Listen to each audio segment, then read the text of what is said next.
You must strike a balance. As a father and as a mother, you must learn how to change from the baritone to the tenor. And this is what makes you the good shepherd.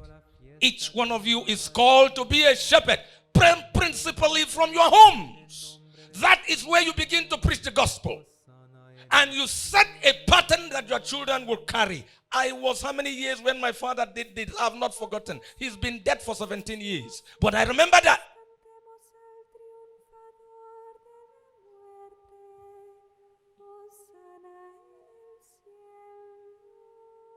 Every one of us must make room for a difficult child.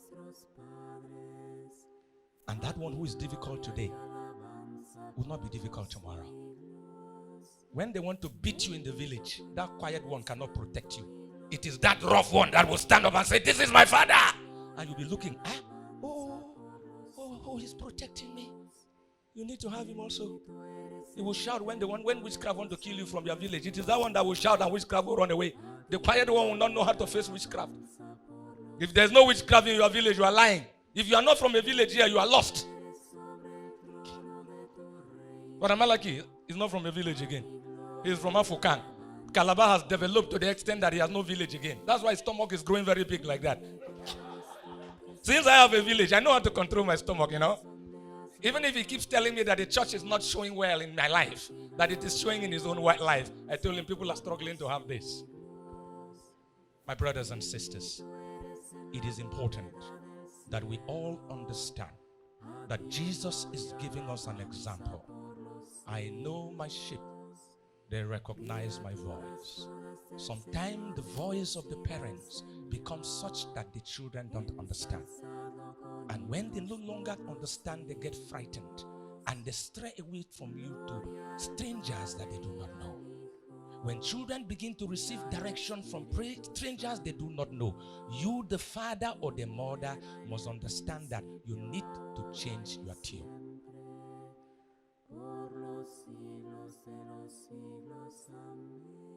There is always an opportunity for every difficult child.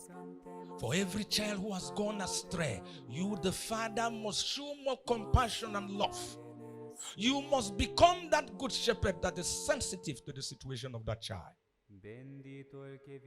Every spouse that have become cantankerous, it is the woman is reacting to something.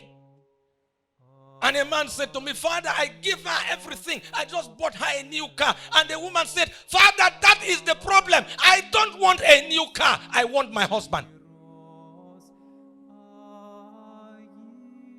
I don't want a new car. I don't want stuff. I want my husband.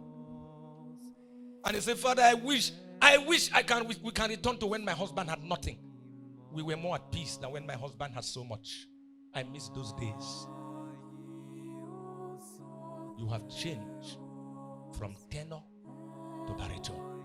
And your wife is saying, "Come back to where you were so that we can travel this route together." My brothers and my sisters, all of us, the family is the primary church. And being a good shepherd begins from your home. In your relationship with your family, in your relationship with those around you. You must make space for the fact that in life there will be difficult times and there will be moments of joy and sorrow. The Lord gives both, and we must expect and receive them when they come. The economy of God is different. The economics of God is that difficult one must be sought for, must be picked, and must be returned. What did Jesus say? "Father, forgive them."